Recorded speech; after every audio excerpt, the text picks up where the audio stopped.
tarde, queridas amigas, amigos, companheiros de jornada. É com muita alegria e ansiedade que aqui estou mais uma vez, participando desse papo fraterno em mais uma iniciativa da nossa querida Elma, Associação Espírita Leopoldo Machado, para que possamos nos reunir ainda aqui virtualmente.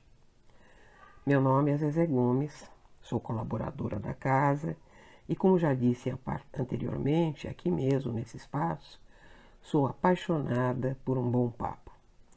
Mesmo não sendo palestrante, aceitei o convite para participar desse momento em que nos reunimos em torno do Evangelho de Jesus, e espero que os nossos bons amigos espirituais, assim como os mentores das reuniões da nossa querida casa, me inspirem e acalmem em mais esse desafio. Essa tarde trago para a reflexão a mensagem 60, Esmola, do livro Fonte Viva, pelo Espírito Emmanuel, na doce companhia de Chico Xavier, e que se inicia com a citação de Jesus registrada em Lucas, capítulo 11, versículo 41. Dai antes esmola do que tiverdes. Eu vou fazer primeiro, inicialmente, a leitura e, em seguida, vou fazer os meus comentários a respeito do texto, mas enxertado com alguns outros textos do Evangelho segundo o Espiritismo e também do Livro dos Espíritos. Respirar fundo, fazer a leitura. Dai antes esmola do que tiverdes. A palavra do Senhor está sempre estruturada em luminosa beleza que não podemos perder de vista. No capítulo da esmola, a recomendação do Mestre, dentro da narrativa de Lucas, merece apontamentos especiais. Dai antes esmola do que tiverdes. Dar o que temos é diferente de dar o que detemos. A caridade é sublime em todos os aspectos sob os quais se nos revele e, em circunstância alguma, devemos esquecer a abnegação admirável daqueles que distribuem pão e agasalho, remédio e socorro para o corpo, aprendendo a solidariedade e ensinando-a. É justo, porém, salientar que a fortuna ou a autoridade são bens que detemos provisoriamente, na marcha comum, e que nos fundamentos substanciais da vida não nos pertencem. O dono do poder e de toda a riqueza no universo é Deus, nosso Criador e Pai, que empresta recursos aos homens segundo os méritos ou as necessidades de cada um. Não olvidemos, assim, as doações de nossa esfera íntima e perguntemos a nós mesmos: que temos de nós próprios para dar? Que espécie de emoção estamos comunicando uns aos outros? Que reações provocamos no próximo? Que distribuímos com os nossos companheiros de luta diária? Qual é o estoque de nossos sentimentos? Que tipo de vibrações espalhamos? Para difundir a bondade, ninguém precisa cultivar riso estridente ou sorrisos baratos. Mas, para não darmos pedras de indiferença aos corações famintos de pão da fraternidade, é indispensável amealhar em nosso espírito as reservas de boa compreensão, emitindo o tesouro de amizade e entendimento que o Mestre nos confiou em serviço ao bem de quantos nos rodeiam, perto ou longe. É sempre reduzida a caridade que alimenta o estômago, mas não esquece a ofensa, que não se dispõe a servir diretamente ou que não acende a luz para a ignorância. O aviso do instrutor divino nas anotações de Lucas significa: dai esmola da vossa vida íntima, ajudai por vós mesmos, espalhai alegria e bom ânimo, oportunidade de crescimento e elevação com os vossos semelhantes. Sede irmãos dedicados ao próximo, porque, em verdade, o amor que se irradia em bênçãos de felicidade, trabalho, paz e confiança é sempre a dádiva maior de todas. Que texto riquíssimo e pleno de ensinamentos Emmanuel nos traz. Mas afinal, o que é nosso de fato? Nós somos espíritos no momento encarnados que usamos tudo aquilo que nos é possível materialmente. Emmanuel nos lembra que tudo pertence a Deus, nosso Criador, nosso Papai do Céu, como nos lembra sempre o nosso amigo Djalma. Ele permite que temporariamente tenhamos usufruto desses bens, os quais, como bem sabemos, não nos acompanharão após a nossa morte. Só levaremos o que de fato nos pertence, ou seja, as nossas virtudes, os nossos vícios, os nossos conhecimentos, os nossos aprendizados, as nossas vivências, nossos desafetos, nossos amores. Essa carga de sentimentos e aprendizado é o que realmente nos pertence e é isso que de fato vamos levar. Contudo, por mais que saibamos que os bens materiais não nos pertencem e que tenhamos o sentimento de posse, de forma alguma o termo deter é desmerecido, uma vez que o ensinamento se refere à questão moral, daquilo que podemos dar de nós mesmos, dos nossos próprios recursos internos. Então, Emmanuel, no início do texto, nos apresenta uma série de perguntas às quais necessitamos responder e precisamos refletir. A primeira pergunta, ele nos diz: que temos de nós próprios para dar? O que nós temos de nós mesmos, aqui dentro? O que temos no tesouro do nosso coração para compartilhar, para dar, para dividir com o próximo? Outra pergunta: que espécie de emoção estamos comunicando aos outros? Essa é uma questão muito interessante, né? Às vezes a gente acredita que está dizendo uma coisa, mas estamos comunicando outra, e a pessoa que nos ouve entende uma coisa totalmente diferente. Por outras vezes, nós passamos a impressão de que estamos muito irritadas, né? E isso chega a outra pessoa e passa uma informação sem que ela entenda que nós podemos estar passando por um momento muito difícil na nossa vida. A outra pergunta: quais reações nós provocamos no próximo? Como é que nós chegamos a um determinado ambiente? Nós chegamos alegres e a nossa chegada é motivo de alegria? Ou, dependendo da nossa expressão, as pessoas ficam apreensivas? Uma coisa para a gente entender se de fato acontece. A quarta pergunta: que distribuímos com os nossos companheiros de luta diária?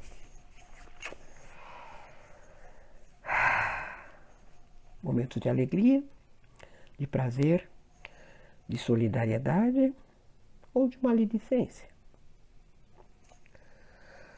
Qual é o pão, o divino pão, que compartilhamos diariamente com as pessoas que convivem conosco? Qual? Nós sabemos dizer? Quinta pergunta: qual é o estoque de nossos sentimentos? Essa pergunta, na verdade, ela tem uma ligação estreita com a primeira pergunta. A gente precisa saber o que está dentro do nosso coração.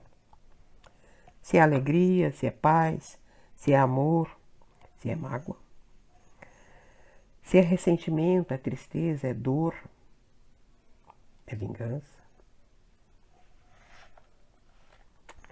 Por fim, a última pergunta: que tipo de vibrações nós espalhamos? Ou seja, como as pessoas nos percebem quando nós chegamos. Elas se sentem tocadas com a nossa presença traz bons fluidos, energias positivas, faz bem aos outros.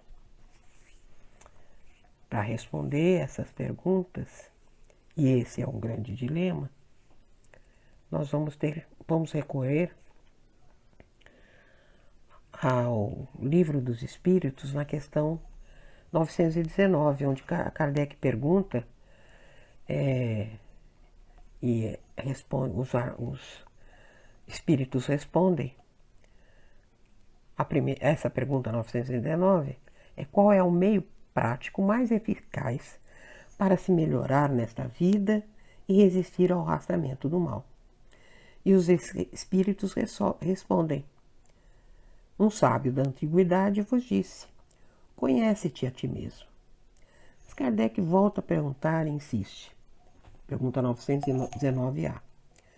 Compreendemos toda a sabedoria dessa máxima, mas a dificuldade está precisamente em se conhecer a si próprio. Qual é o meio de chegar a isso? E aí vem a resposta que foi trazida por Santo Agostinho, que muitos de nós, inclusive, já devem ter ouvido em palestras, né? Então, vou ler uma parte dela. Fazei o que eu fazia quando vivi na terra.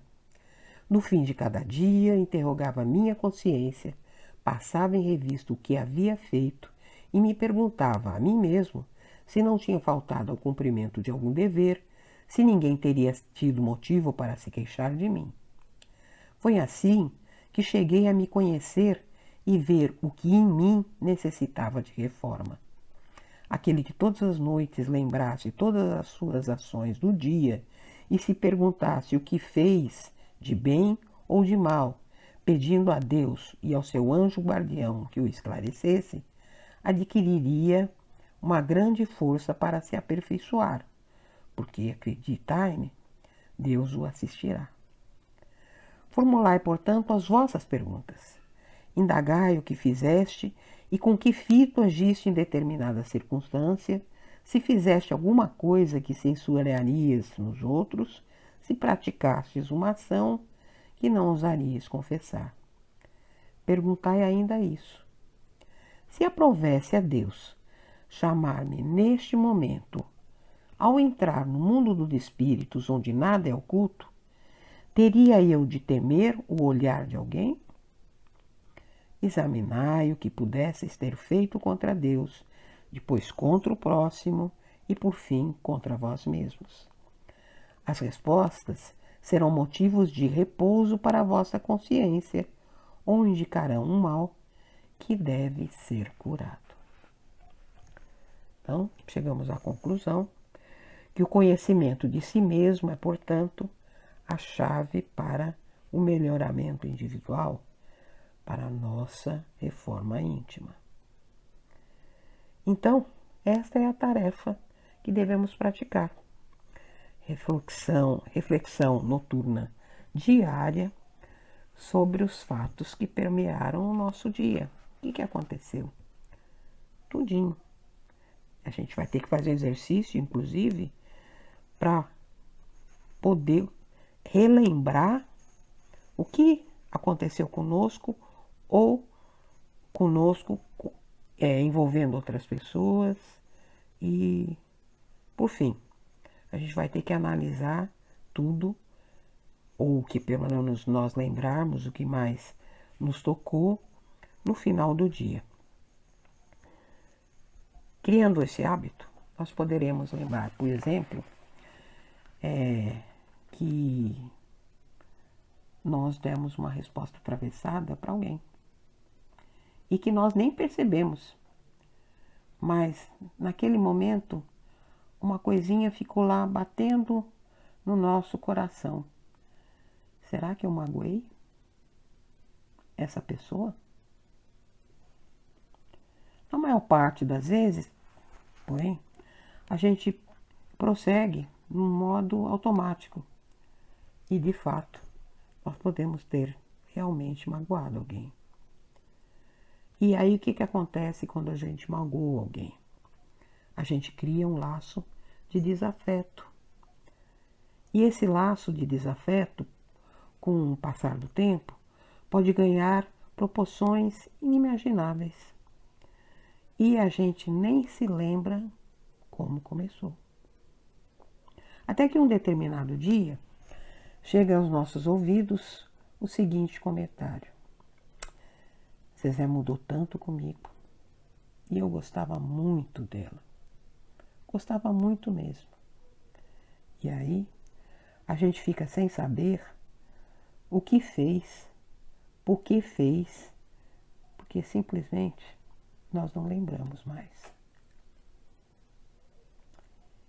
Esse exercício de reflexão diária que Santo Agostinho nos propõe, realmente não é de fácil execução.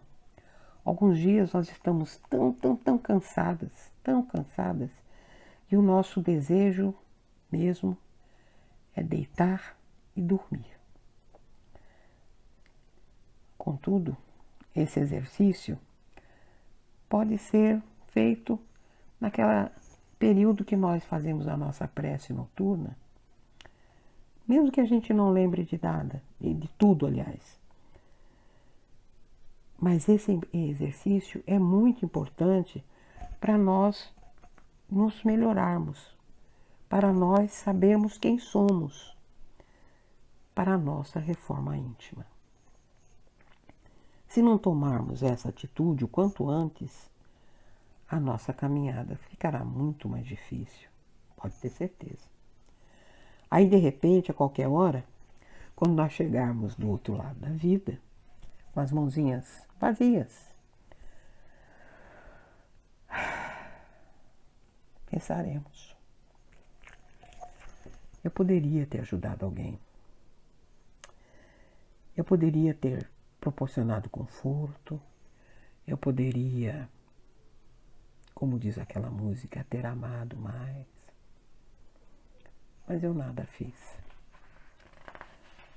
Complicado, né? Então só nos resta lembrar que para espalhar a bondade, para difundir a caridade, para dar de nós, não precisa de muita coisa, não. É só oferecer o conforto do nosso ombro, dos nossos ouvidos, ouvindo aquela pessoa que necessita realmente desabafar, dar o consolo de uma palavra amiga. Não precisa de nada material, não precisa de dinheiro, só precisa da nossa boa vontade. Não por acaso, ao longo dessa pandemia, constatamos que em todos os evangelhos que a gente participa, o assunto da caridade moral e da caridade material, registrado no Evangelho, segundo o Espiritismo, capítulo 13, que a vossa mão esquerda não saiba o que dá a sua mão direita, ele tem sido estudado muito frequentemente em todos os lugares. Seja no nosso Evangelho aqui em casa, nos grupos de estudo, como eu já falei, ou do Evangelho Terapia da Elma. É nele que Irmã Rosália nos mostra, se nós prestarmos bem atenção, que não é difícil, o caminho das pedras. Está lá no item 9 das instruções dos Espíritos, a caridade material e a caridade moral. Diz o seguinte: amemo-nos uns aos outros e façamos aos outros o que quereríamos que nos fosse feito. Toda religião, toda moral se encontram encerradas nesses dois preceitos. Se fossem seguidos nesse mundo, seríeis todos perfeitos. Nada mais de ódio, de divergências, direi ainda, nada mais de pobreza, porque do supérfluo da mesa de cada rico, muitos pobres se alimentariam e não veríeis mais, nos sombrios bairros que habitei durante a minha última encarnação, pobres mulheres arrastando consigo miseráveis crianças necessitadas de tudo. Ricos? Pensai um pouco nisso. Ajudai com o que tendes de melhor os infelizes. Dai, porque Deus vos retribuirá um dia o bem que houverdes feito, para que encontreis, ao sair do vosso envoltório terrestre, um cortejo de espíritos reconhecidos que vos receberão no limiar de um mundo mais feliz. Se pudesse saber da alegria que experimentei e recontar aqui aqueles a quem pude beneficiar em minha última vida, amai, pois, o vosso próximo, amai-o como a vós mesmos, porque sabeis agora, esse infeliz que repelis talvez seja um irmão, ou um pai, um amigo, que afastais para longe de vós. E então, qual será o vosso desespero em o reconhecendo no mundo dos espíritos? Desejo compreendais bem o que pode ser a caridade moral, a que cada um pode praticar, a que nada custa materialmente, e, entretanto, a que é mais difícil de se pôr em prática. A caridade moral consiste em se suportar uns aos outros, e é o que menos fazeis nesse mundo inferior onde vós estáis encarnados no momento. Há um grande mérito, crede-me, em um homem saber se calar, para deixar falar um mais tolo. E ainda aí está um gênero de caridade. Saber ser surdo quando uma palavra de zombaria escapa de uma boca habituada a escarnecer. Não ver o sorriso de desdém que acolhe a vossa entrada entre pessoas que, erradamente, se creem acima de vós. Enquanto que na vida espírita, a única real, estão algumas vezes bem longe disso.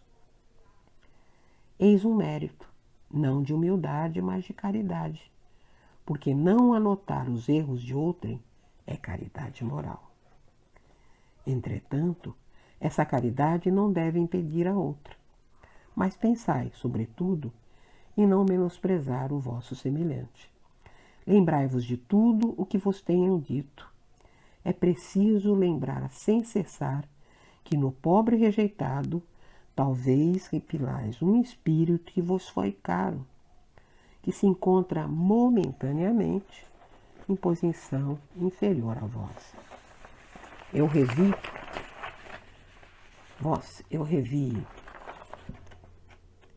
um dos pobres da terra que pude, por felicidade, beneficiar algumas vezes, e a quem me cabe agora implorar a meu turno. Recordai-vos de que Jesus disse que somos irmãos, e pensai sempre nisso antes de repelir o leproso ou o mendigo. E ela conclui dizendo: adeus, pensai naqueles que sofrem e orai. Quando foi isso? Em Paris, 1860. Então, vamos lá. Embora o exercício da caridade material pareça ser o mais fácil, a gente verifica que quando detemos aquilo que nos proporciona conforto, detemos, porque, como vimos, não é nosso.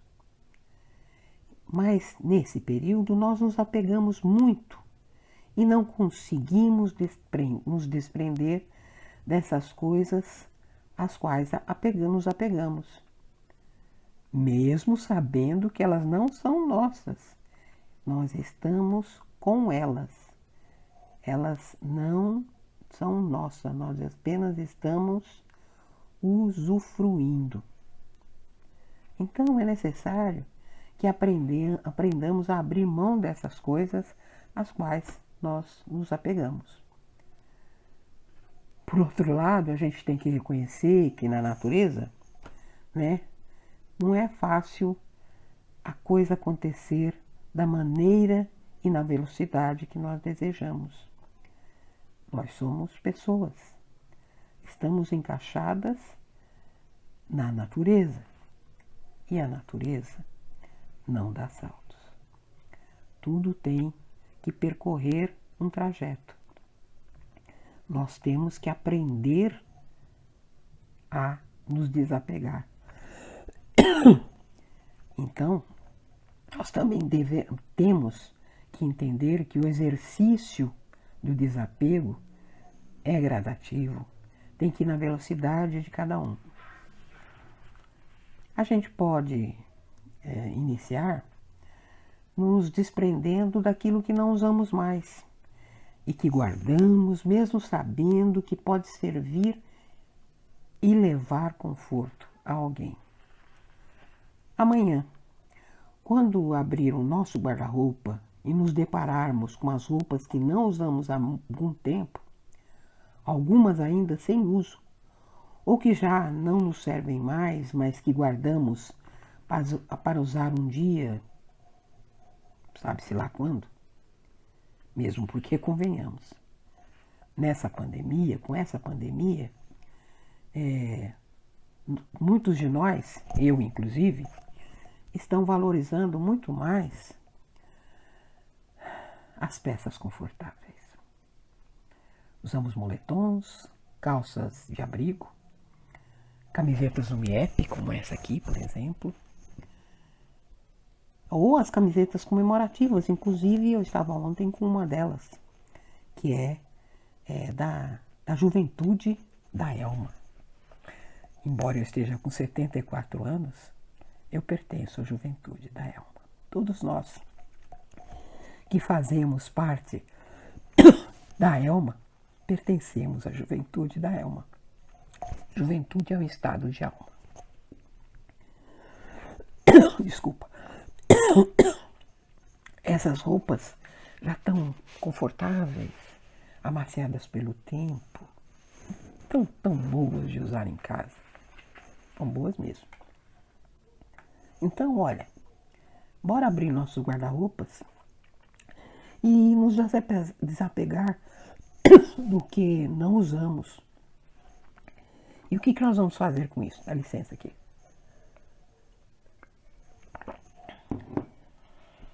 Nós vamos levar para o Bazar da Elma. Não sei se vocês conhecem, mas quem não conhecer, não conheceu ainda, deve ir lá para saber de que forma organizada nossa querida Dora e todas as suas colaboradoras cuidam daquele espaço. Então essas roupas que você pode levar para o bazar vão poder ser usufruídas por alguém que pode estar necessitando dessas mesmas peças que nós insistimos em acumular. E não é só roupa não, é tudo. É prato, é copo, é talher, é tênis ou qualquer outro tipo de calçado. Coisas que temos em duplicata, em triplicata. A partir desse desapego, exercício de desapego,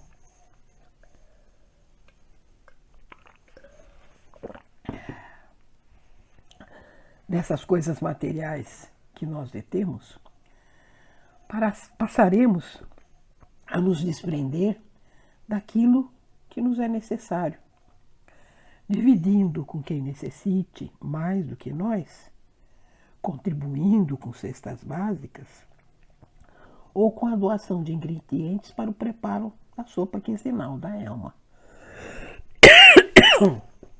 A Dora pediu no nosso grupo de mensagem. Não nos esqueçamos também que a mensagem de Emmanuel nos convida a exercitar o aviso do instrutor divino que está contido nas anotações de Lucas. a caridade moral. Para o exercício da caridade moral, não precisa ser rico, não precisa de dinheiro. Precisa apenas do quê? Agora que você já sabe quem você é, já começou o seu exercício, precisa da sua boa vontade, do seu tempo, do seu olhar carinhoso, do seu gesto afetuoso, da sua disposição, da sua boa vontade em ajudar e amparar. Muitas vezes essa tarefa de se dispor a ajudar é difícil, pois algumas vezes é necessário transpor barreiras para acessar, por exemplo, aquele parente difícil com o qual nós temos um relacionamento esquisito e que nós temos dificuldade de entender. Mas se nós lembrarmos que um dia nós permitimos que Jesus, através do seu amor infinito, adentrasse ao nosso coração e fizesse em nós, como diz Padre Fábio, um milagre através da nossa reforma íntima, se isso aconteceu conosco, quando fomos alcançados por Ele e nós percebemos os benefícios, agora então cabe a nós darmos abertura para refazer os antigos laços que foram rompidos em determinado momento das nossas vidas. Ai, ai. Muitas vezes, essa pessoa difícil tem consigo outras mágoas. Mágoas que não precisam ter sido forçosamente provocadas por nós. Mas essas mágoas deixam um gosto amargo e uma imensa dor que impede que essa pessoa que tanto necessita de ajuda abra o seu coração. E aí o que ela consegue fazer? Ela retribui com atitudes desagradáveis, porque ela não tem o entendimento necessário para aceitar as tentativas de carinho e atenção que podemos lhe proporcionar. Preciso paciência.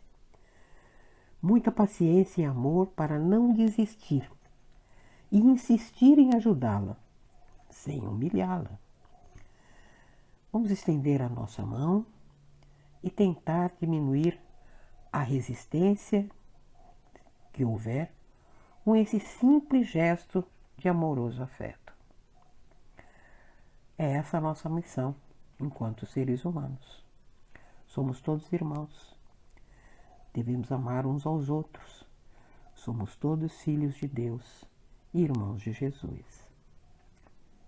Vamos reconhecer isso e começar a associar a ação à nossa vida. Então, que nós possamos levar ao nosso irmão não só a caridade material, que é necessária, a gente sabe, mas sobretudo a caridade moral. Levar aquela palavra que consola, irradiando o amor através do nosso sorriso, espalhando bênçãos de felicidade e trabalho, como Emmanuel nos orienta, que possamos também repassar paz e confiança. Ver o sorriso de alguém que nós conseguimos ajudar, ver a sua recuperação, ver essa pessoa tendo orgulho de ser quem é, essa, sem dúvida, acreditem, a maior das dádivas. Era essa a nossa mensagem. Eu espero que tenha tocado de alguma forma o seu coração aí do outro lado. Mas é assim que a gente é, né? Eu estou lutando aqui para não me emocionar, embora eu saiba, e vocês também sabem, que é difícil nesses momentos conter a emoção. Um bom fim de semana a todos e que Jesus, o nosso divino irmão, possa nos acompanhar hoje e para todo sempre. Que assim seja.